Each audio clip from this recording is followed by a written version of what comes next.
This is Carrie Kampakis, and you are listening to the Girl Mom Podcast.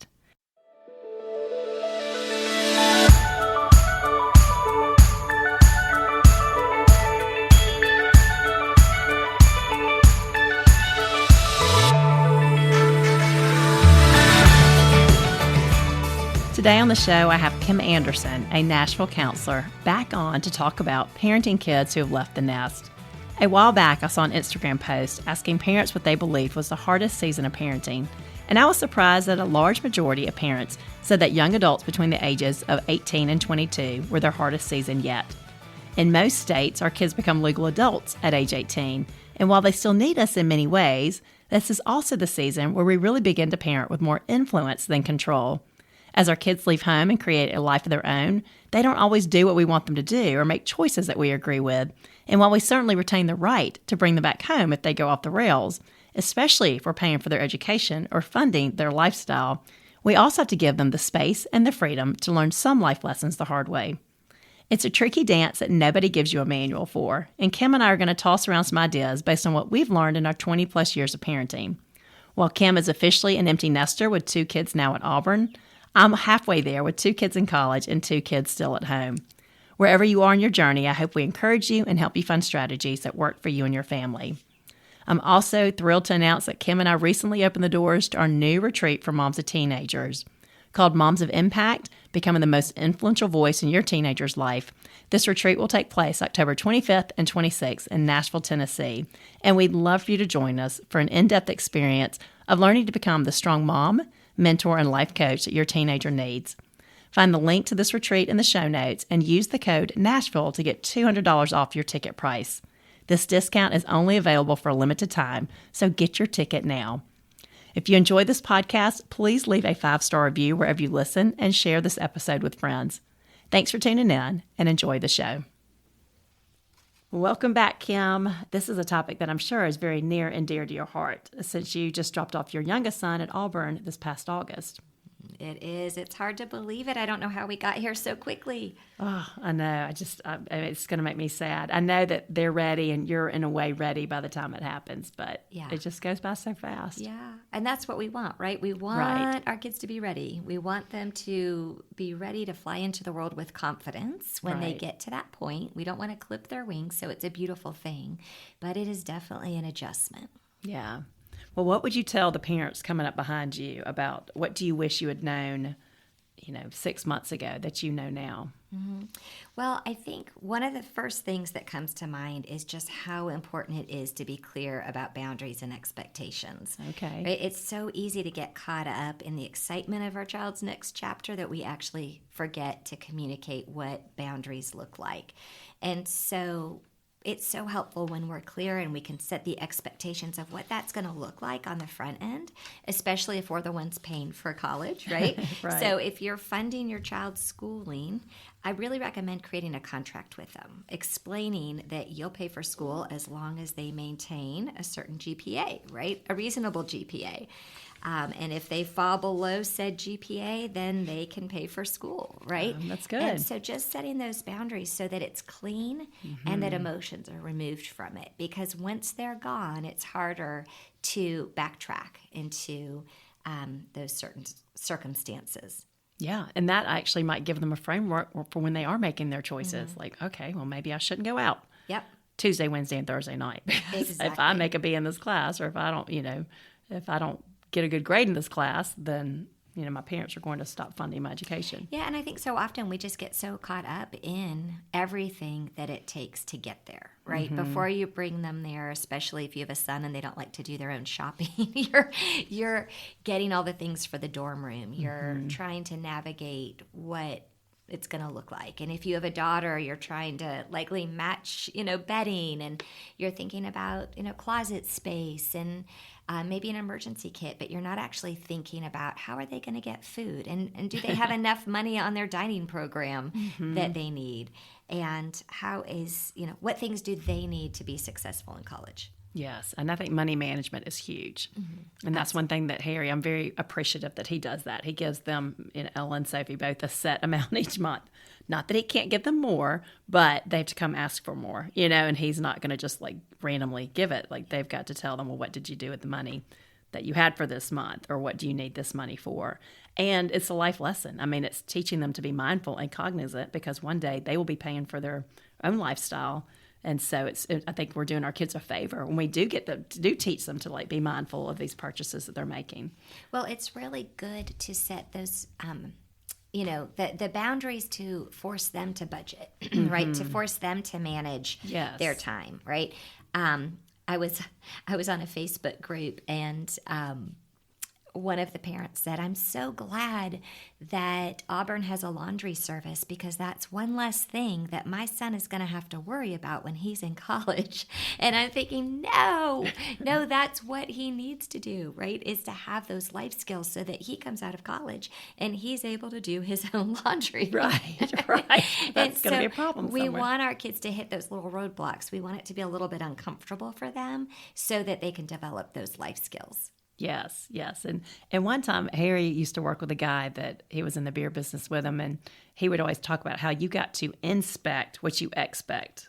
Oh, I always liked that. He's like, you can't assume that people are just going to do what they need to do if you're not inspecting it. Yes. And it's true with and obviously we've got to do this in moderation as parents. I'm not saying we need to go helicopter parent every little move, and micromanage everything, especially when they go to college. But, sometimes we do have to keep tabs and make sure, are you going to class? Are you doing these things that are part of the deal that what we talked about before you even left home? Mm-hmm.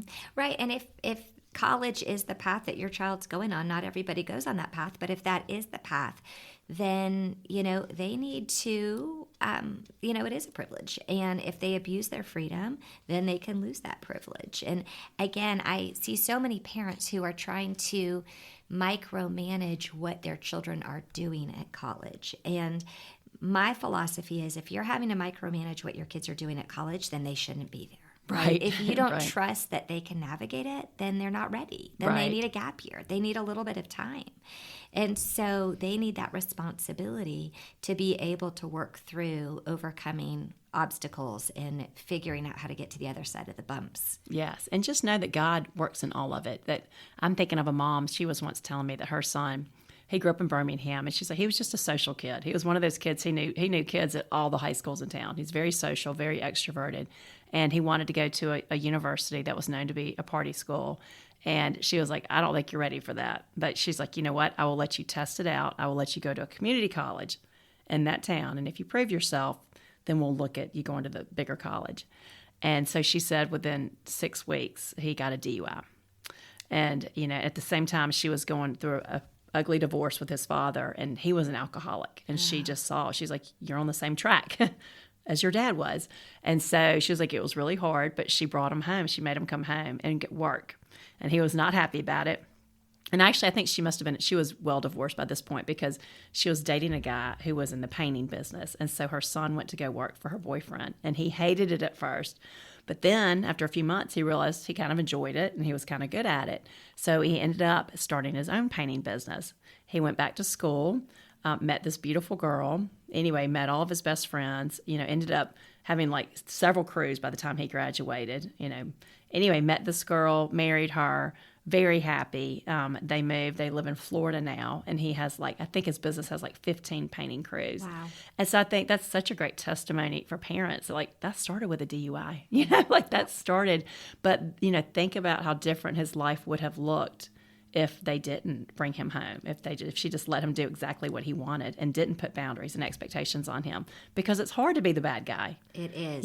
But that is love. It's, a priest told me that one time, that love wants what is best for a person long term. Mm-hmm. It's not what's best for them right now, what's going to make them happy right now. It's what's going to serve them well long term.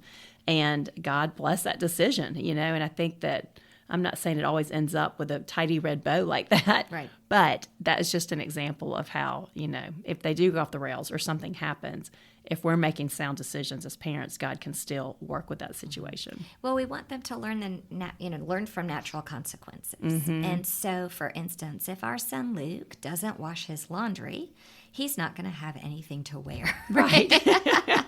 Or if he's re-wearing clothes, people might not talk to him. If he's re-wearing them enough, then some of the cute girls around him hopefully will tell him that he smells. Yeah. And so that's a natural consequence, right? Nobody wants to sit by him at lunch because his clothes smell, right? So what's he going to do? Wash them.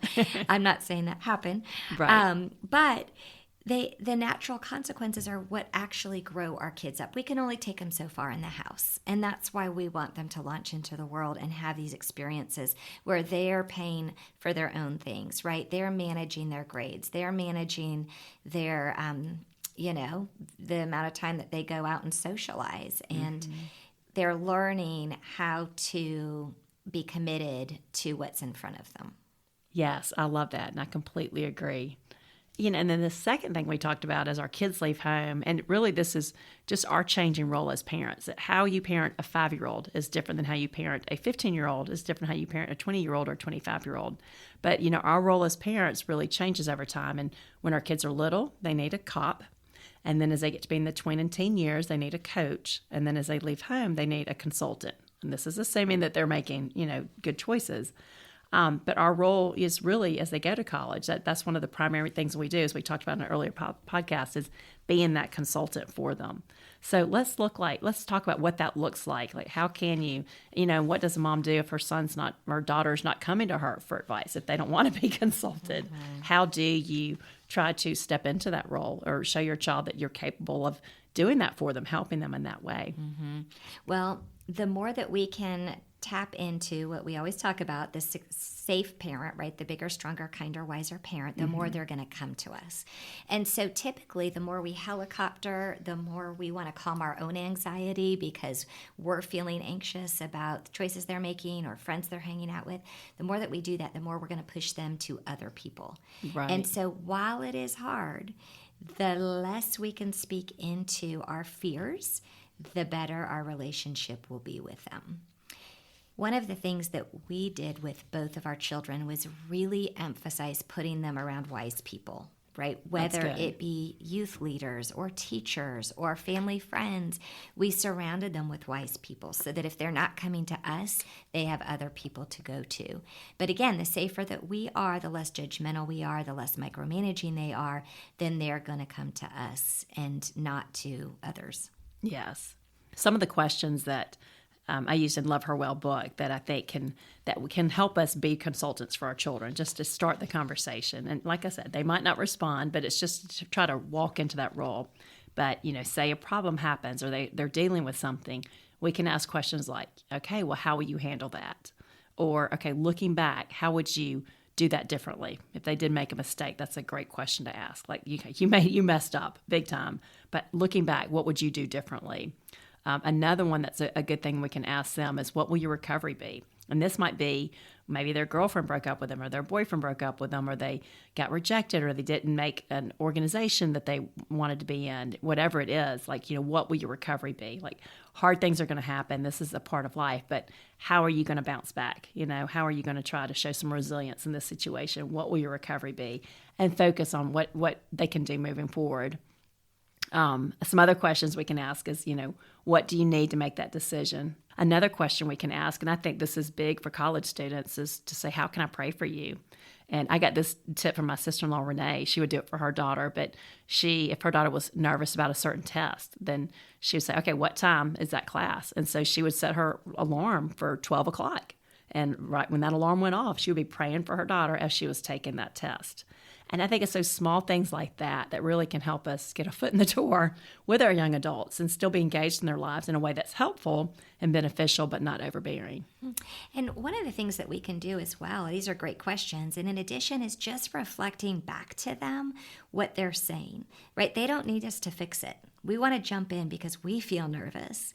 We feel uncomfortable with their circumstance. So we want to get in there and we want to meddle and we want to figure out what's going on. And instead, when we can just reflect back, it sounds like you had a really hard professor in that class, right? It sounds like, it was really hard for you to get up and get your laundry done. Right. Right. Because you stayed out too late, right? Like just reflecting back shows them that we don't have to micromanage it, that we can be with them, but they're heard, right? They need to be heard. They need to be seen. They want to be known, not judged. Yes. And I think something too that they often struggle with, especially that freshman year, is time management. And maybe it's because I don't have time to do my laundry. I don't have time to do. It's really kind of helping them break down their week and their days and say, I totally get it. So, but think about, sometimes Sunday afternoon, if there's no other time during the week when you can do laundry, like usually that's a day that's a little bit slower and maybe take an hour or two that day. Like that's the day that you clean or that you do your laundry or you set aside a designated time, but helping them break it down so it doesn't feel so overwhelming. Absolutely. And then the third way we can parent children who have left the nest is to give them space to grow. Let's talk a little bit about that. It's hard. It was such a hard adjustment for me, especially when Luke left. When our daughter Kyla left, he was still in the house. And so it didn't feel so empty.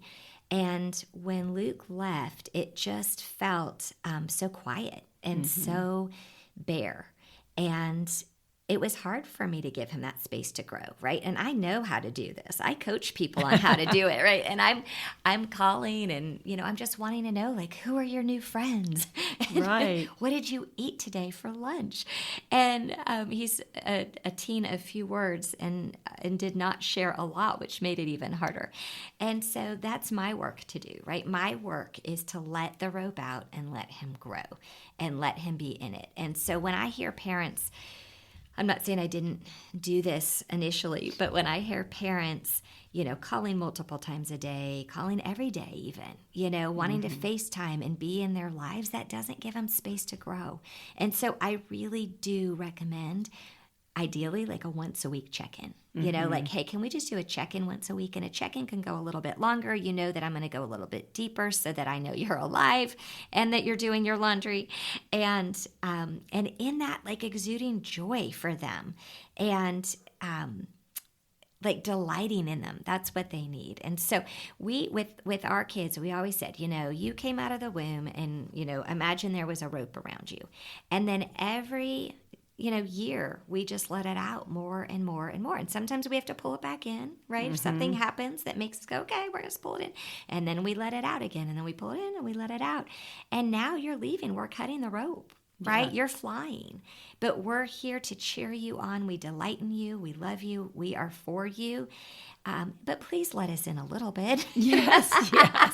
We're gonna set up this weekly check-in, but I'd love if you call me more often than that. Exactly. But again, if we're feeling that stress because we're not as connected to them, then it's time for us to do our own work. Yes. And I think what really helps too is have a life beyond our kids. Yes. And that is huge. And that's something I would encourage the moms behind me. Start doing that when they're teenagers. Start doing it before they even leave home. Because like you and I, this is why we're getting to do this retreat next fall. And we're getting to really invest more time in our work, because we're already passionate about it. But I'm like, I've slowly built up to the point where I can dedicate more time because I'm not doing as much, as a mom these days in this moment in time. And it's fun. And God uses that period. And even I think about this with like Camille's friends, still having an 8th grader at home that, I always joke that, when she was little, I could never have her. She rarely had play dates because I was always focusing on the older sisters. And so luckily her sister's friends were so sweet to her. Like she thought those were her friends. Those were her play dates. Those were her play dates. And like she would sit on the porch swing, like waiting for them to come over. Like my friends are coming because they treated her that way. But I could never take a carload of her friends around. That was very rare because I was usually transporting the sisters and their friends. And she was, tagging along. But it's awesome now because I'm like, Marie Claire drives. So I just have Camille's the only one I'm driving. So I drive.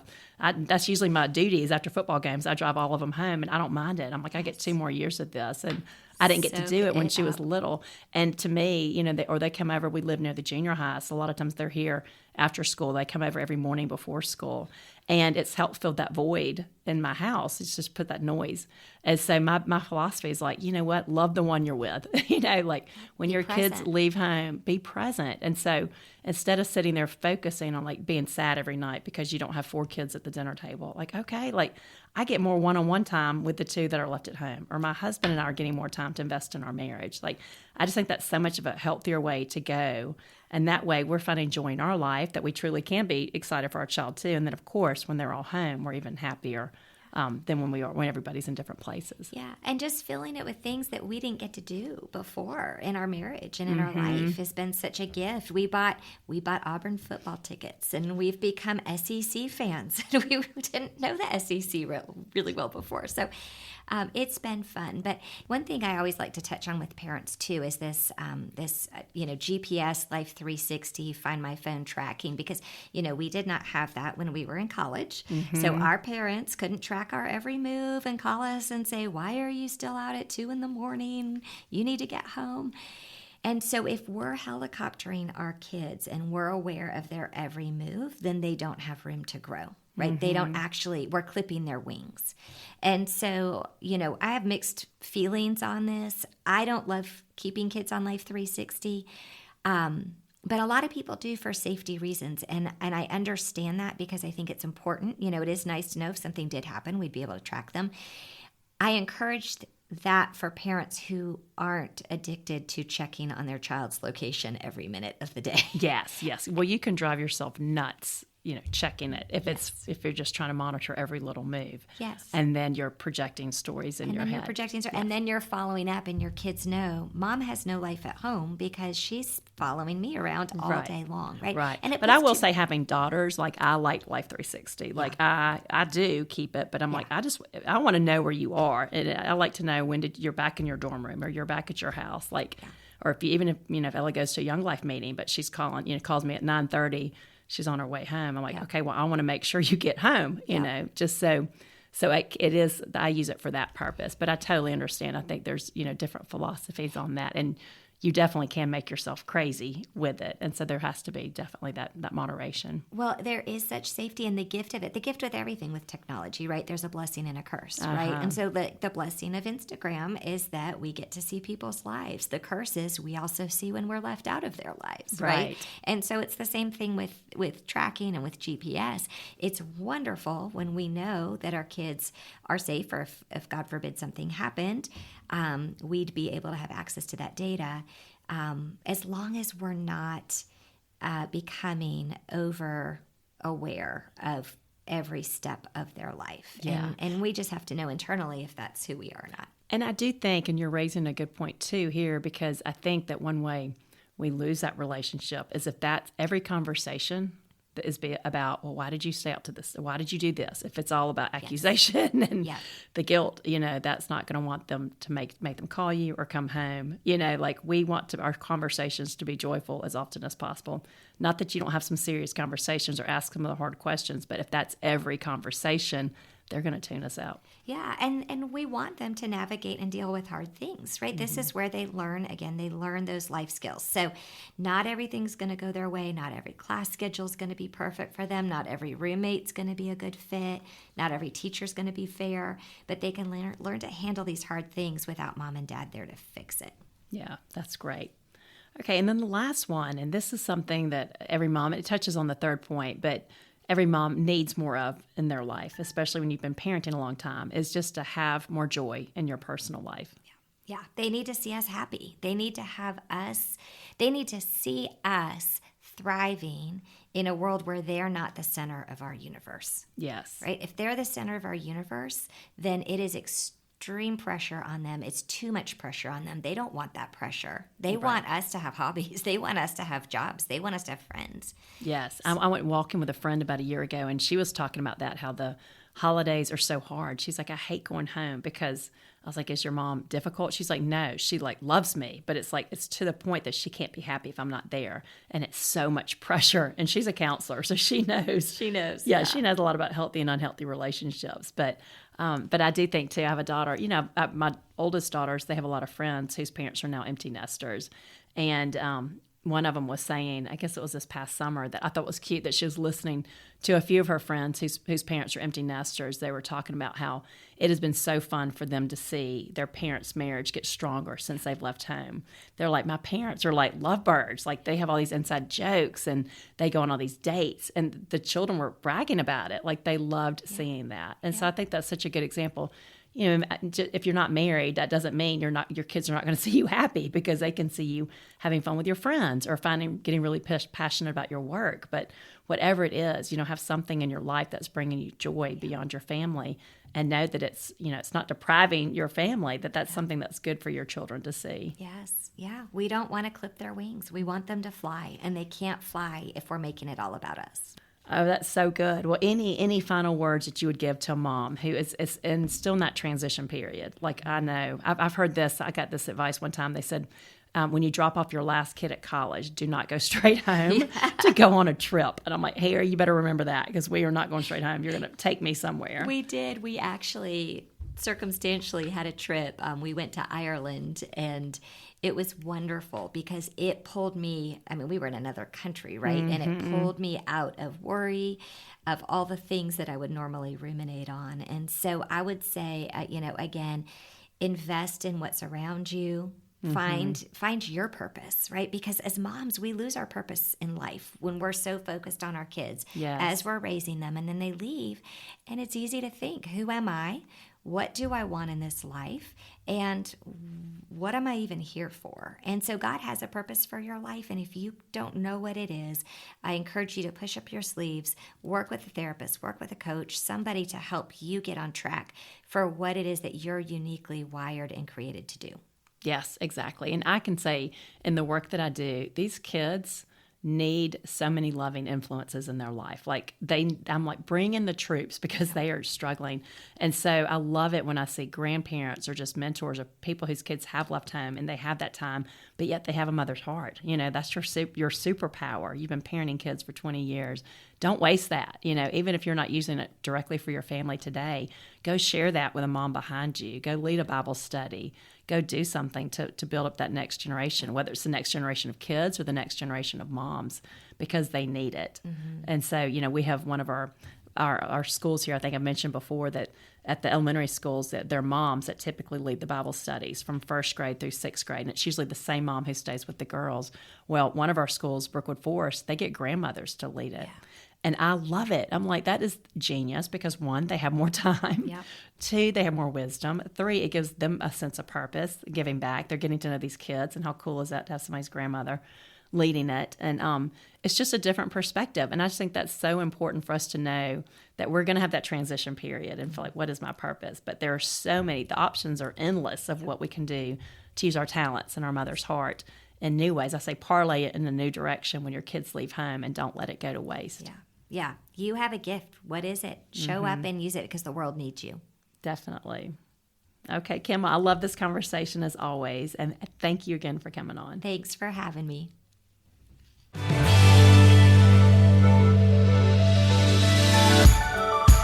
Friends, thank you for tuning in today.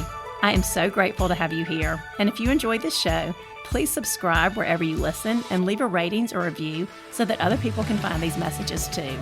For links to my books, my social media, and my new community on Substack, check out the show links. Thanks again for your support, and have a great day.